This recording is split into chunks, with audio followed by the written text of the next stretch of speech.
Oke JBL, masih balik lagi sama PB Ina. Nah di segmen kali ini kita mau ngebahas tentang badminton tetap, tapi mau di negeri tetangga dulu nih. Jarang-jarang nih kita lagi ngomongin negeri tetangga. Kali ini kita mau Berbeza nih. Iya, kita berbeda dikit nih. Kita mau ngomongin tentang kabarnya mantan pemain badminton nomor 1 di dunia, ada Datuk Lee Chong Wei, yang katanya kecewa nih sama hasil dari BATC kemarin, di mana Malaysia kalah 3-0 ya.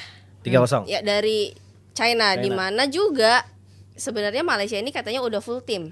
Dan China semuanya hampir bisa dibilang pemain Terbaiknya. pelapis. Dong kalau untuk Oh, China-nya. China-nya, Untuk iya. China-nya. Nah, kalau menanggapi tanggapan dari Datuk Lee Chong Wei sendiri, yang katanya kecewa nih, wah bakal kedepannya bakal bisa terpuruk nih kalau kayak gini hasilnya, itu gimana Ci?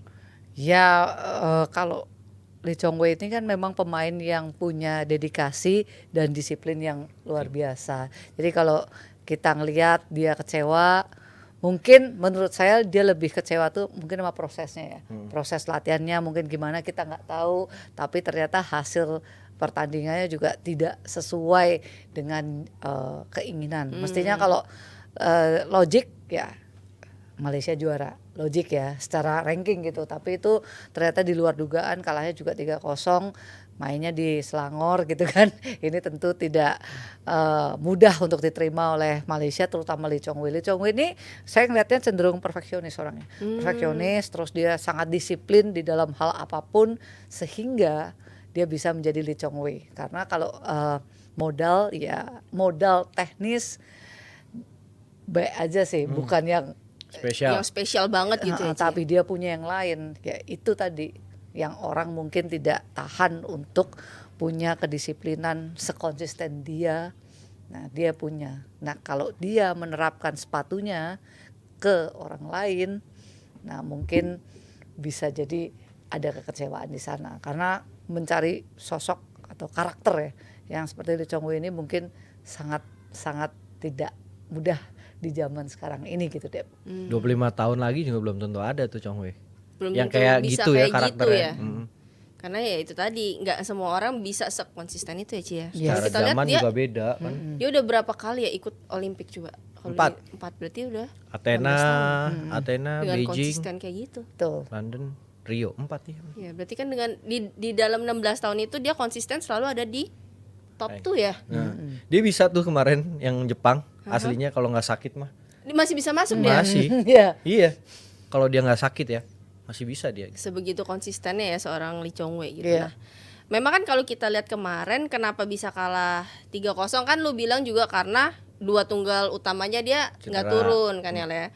Itu jadi bisa dijadikan alasan juga lah kenapa Malaysia kalah. Tapi kan kalau kita lihat juga sebenarnya China juga bukan lapis satunya loh tunggalnya gitu kan. Jadi sama-sama pemain pelapis. Nah, apa sih yang menjadi faktor kekalahan selain dari 2 tunggal itu nggak main? Pemain pelapisnya Cina lebih bagus dari pelapisnya Malaysia.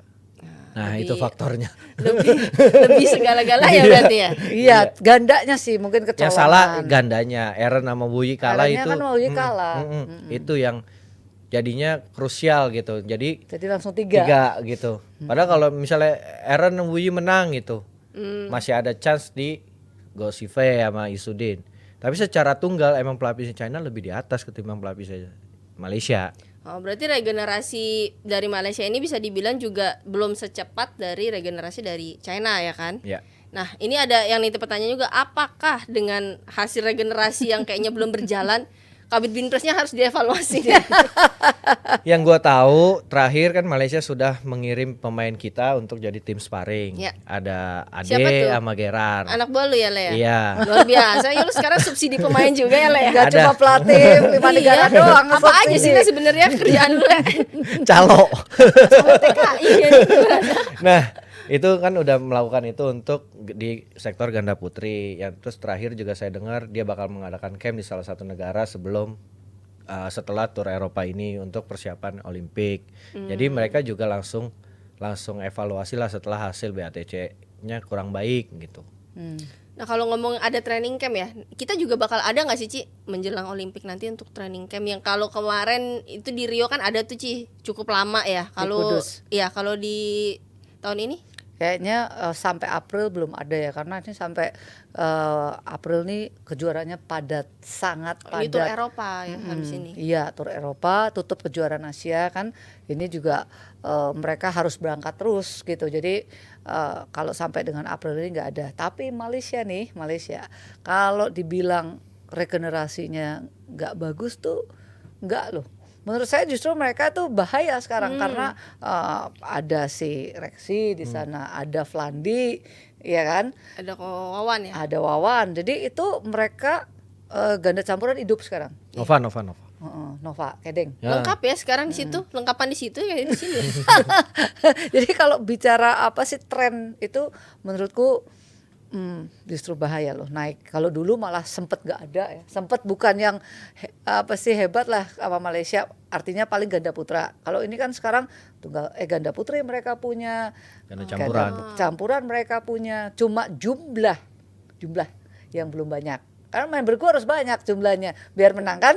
Jadi secara jumlah belum, tapi secara sektor-sektor ini mulai menurutku bahaya. Ini Jeffer kan sekarang pegang Pratama. Ya, Itu mulai loh, maksudnya dikembangkan sesuatu yang menurutku make sense banget untuk mereka buat Pratama. Jadi kayak kita lah utama Pratama pelatnasnya, ya kan? Dan Malaysia secara Pratama jauh lebih muda deh. U13 itu Dibandingin sekolah kita. Bukit Jalil itu udah ada pelatnas. U13 ya, SMP. Itu udah sekolah Bukit Jalil, jadi itu adalah pelatnas Pratamanya yang paling Paling muda lah. paling muda. U13, U15, U17. Setelah itu baru masuk ke BIM gitu. Nah kalau tadi ngedengar nama-nama pelatih yang Ciuni sebutin ya, yang dimana kalau kita tahu itu legend-legendnya Indonesia semua yang sekarang ada di situ nih, nggak bahaya tah? Ini bukan cuma legend Dep, tapi legend yang punya jam terbang yang luar biasa di kepelatihan. Karena lu jadi legend belum tentu lu bisa ngelatih, bener? Betul. Iya, Tapi setuju. ini legend yang udah punya expertise dan hasilnya udah ada. Bahaya Dep. Makanya kita melihat perkembangan di sektor lain juga bagus. Pratama dibikin, ini malah udah U13 ada. Nah, kurang apa lagi bahayanya. Cuman mungkin secara jumlah belum sebanyak kita. Iya. Nah, tapi dengan dia bikin sistem seperti itu mungkin kan minat dari apa sih warga negara Malaysia kan akan mulai juga tambah besar di sektor itu. Apalagi udah lihat nih, oh ternyata kalau jadi Aroncia sama Wik itu profesi yang sangat baik, ya menjanjikan dan lain sebagainya. Ya ini salah satu memang rival kita, bukan rival kita. Bukan rival ya Ci ya, rival. Nah kalau kita lihat kan tadi nama-nama pelatih yang udah nggak usah diragukan lagi lah ya, yang ada di Malaysia gitu lah. Nah kenapa sih kita nggak apa ya, sayang kayaknya gitu kan, itu sebenarnya aset kita.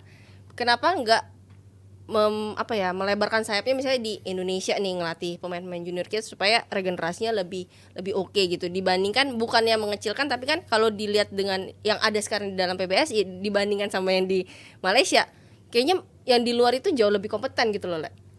Kan yang di luar pun sebelumnya kan udah di kita gitu. Tapi kan wadahnya Dep yang nggak bisa nampung. Kita tuh misalnya wadahnya segini, kita pemain bagusnya tuh segini. Jadi nggak bisa ketampung semua, ya mau nggak mau harus keluar kan. Kalau gue sih pemikirannya kayak gitu. Tapi kan waktu itu kayak Coach Nova juga udah di Indo, di Coach Flandi di Indo, Kak Rexy di Indo, mungkin Coach Hendrawan juga pernah di Indonesia. Jadi ya sekarang wadahnya yang nggak nampung gitu.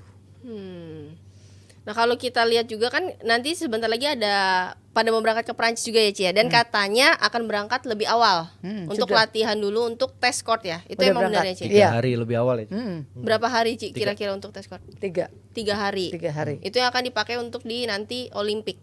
Training camp menjelang Olimpiade ya. Iya. Kayak dulu kan kita di kota lain dulu sebelum akhirnya ke ke Parisnya buat yang Olimpiadenya. Oke, jadi mudah-mudahan bisa lebih menguasai situasi dan kondisi di lapangan Adaptasi ya. ya, terutama Karena cuaca lapangan baru ya, Ci, dan ya? lain-lain. Iya, karena lapangan baru Venue betul sekali. baru. Nah, kalau kita kembali lagi deh ngomongin Malaysia nih, ada yang protes juga nih katanya tentang drawing di All England dari pasangan ganda putranya Malaysia. Katanya menurut mereka nggak sangat tidak menguntungkan gitu. Dimana sering banget di turnamen-turnamen gede ketemu teman sendiri di babak awal. Nah menurut lu gimana itu, Le? Kan kita udah sering ngomong ya, Iya. harusnya sekelas Super 1000, 750, World Champion, nggak cuman Thomas Cup atau Sudirman Cup yang ada live-nya gitu. Super 1000 pun kalau bisa kan live, kayaknya live IG atau live YouTube-nya BWF kayaknya nggak repot lah ya, tinggal live gitu dilihat gitu. Kalau kayak gini kan kita nggak tahu itu emang ditempel kah apa kayak gimana. Ripka Lani ketemu sama Ana TV setahun 5 kali di turnamen, first round, masa bisa sampai 5 kali begitu sih gitu. Padahal kan pemainnya ada 32 banyak, kemana kek? Kenapa harus di situ-situ lagi ketemunya gitu? Ya kalau gue sih kalau bisa ya emang di live-in aja Super 1000 cuma ada 5-6 turnamen deh, nggak banyak gitu. Dan kayaknya nggak repot lah buat bikin live untuk drawingnya. Iya. Nah menurut Ci ini bisa nggak sih Ci kalau memang diadakan gitu loh Ci, maksudnya jadi kita nggak berprasangka buruk ya, kayaknya kok ini sengaja ditempatin di sini gitu loh Ci.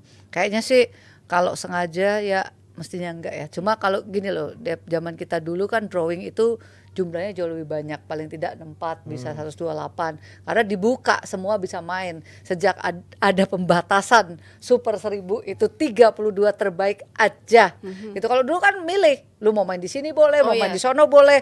Jadi probability lu untuk ketemu yang sama itu sangat kecil. Tapi kalau sekarang seeding udah diatur, ya kan? 1 sampai 8 tuh diatur, taruh udah. Nah, terus yang lain di draw. Nah, dalam 32 kalau itu pemainnya 32 itu tok nggak boleh kan, yang ke bawah nggak boleh masuk, ya kan? Ya ada probability seperti itu, walaupun cukup apa sih nyentrik juga ya, bisa sampai 4-5 kali. Itu Indonesia ganda putra udah sering banget ya ketemu sendiri itu benar-benar sering. Ya kalau mau di live kan sih nggak apa-apa, tapi sebegitu di live kan pun probability-nya memang cukup besar loh. Dep, lu bayangin kalau dulu kan kita Indonesia Open boleh ikut, nanti Malaysia nggak ikut, pemain topnya loh. Oh iya. Nah, dan nggak harus bawah bisa naik gitu ya. Dan nggak harus 32, drawingnya bisa lebih besar gitu. Kalau sekarang kan benar-benar cuma 32 kayak gitu kan. Tapi paling enggak kalau di live gitu, oh emang lawannya ini. Kalau ini nggak ada live-nya, nggak ada total keluarnya begitu, kayaknya ditempel deh gua gitu kan. Atau ada sistem untuk tidak ketemu dulu. Gimana tuh? Maksudnya ada sistem untuk sesama negara nggak ketemu dulu, at least nggak di babak pertama lah, at least gitu. Karena kalau udah 32 kan udah 16 ya gimana lagi gitu loh. Tapi kalau ketemu babak pertama kan gila rasanya jauh-jauh gitu, kayak sana ke All England ya. Soalnya Lani Ripka tuh sering banget loh ketemu misalnya Ana Tiwi gitu. Selalu di babak pertama tuh. Selalu di babak pertama di 5 turnamen. Biasanya tuh dia turnamen mainnya gede atau gimana? 500, dia main 500, main 300, tapi maksudnya itu kan banyak banget Dep orangnya. Kadang-kadang ini ya, pool bisa ngumpul tuh, ganda putra bisa babak pertama, babak kedua, babak ketiga ketemu sendiri. Kayak Ciko juga ya sering banget ketemu Axelsen sama Antonsen. Nah paling enggak itu kan masih negara lain. Iya, kalau negara sendiri ini negara sendiri jauh-jauh berangkat sama-sama. Maksudnya kalau ada live-nya paling enggak kalau emang ketemu, oh ya udah gue ketemu gitu. Udah beneran kelihatan dah ya. Kalau nggak ada, tahu-tahu keluar zaman kita lihat di website, oh keluar ketemu ini, kayaknya ditempel deh. Dan kalau kita ketemu kita berarti kan probability negara lain ketemu negara temennya sendiri juga gede ya nggak sih? Begitu kita kepencar kan mereka juga kepencar. Tapi kalau begitu enggak ya mereka juga sama. Jadi negara lain nih sekarang juga mengeluhkan hal yang sama gitu dengan kita ya. Nah kalau ganda putra udah 4 pasang ya agak susah kali ya untuk dipisah-pisah banget, kecuali seeding 1, 2, 3, 4 itu pun kalau kelempar bisa juga ketemu duluan. Iya. Jadi tergantung hoki juga ya Ci ya. Karena ada, maksudnya kita harus yakin bahwa memang ada faktor luck kan dalam drawing itu. Dan ada yang ngeselinnya gitu. Karena mau race to Olympic itu loh Dep ya kan. Dimana masih ada pengejaran poin ya Ci ya. Tapi Ci ini maksudnya banyak kan Ci pengalaman, oh ternyata sering nih pertandingan ketemu teman sendiri. Oh zamanku enggak, karena memang secara drawing itu tadi gede, banyak. Terus enggak wajib loh ngikutin. Enggak ada denda ya dulu ya Ci? Iya, enggak ada denda dan enggak wajib harus ngikutin turnamen yang kelasnya tinggi terus, enggak. Boleh kemana-mana tanpa syarat dan kondisi, ya kan? Jadinya kita bisa kemana-mana. Kecil lah probability untuk ketemunya gitu. Kalau lu dulu waktu tanding itu sering nggak ketemu teman sendiri gitu? Ketemu teman sendiri di awal tuh kayaknya nggak, jarang deh. Pernah tapi nggak sering-sering gitu. Oh nggak sesering sekarang berarti ya? Betul. Berarti sekarang jauh lebih sering. Nah gitu. Kamu Dep? Kalau saya agak ya sedang-sedang lah ya. Cuma kalau dulu doanya jangan ketemu Cibutet gitu ya. Karena kemungkinan saya kalah itu 85% gitu ya. Iya, iya. Ya kan? Jadi perlu dihindari. Perlu dihindari gitu. Nah, kalau lu yang harus bukan dihindari, Le, yang harus sekarang dilakukan itu apa, Le? Nah, masa BWF nggak bisa punya live? Nah, terus Riva eSport aja punya live di live TikTok bersama Jebre Media. Nanti jam 21.30 kita akan mengadakan live TikTok bersama Riva eSport. Nah, jadi BWF jangan kalah dong, Riva eSport aja ada live-nya. Oke, jangan kemana-mana, kita balik lagi di pembahasan berikutnya.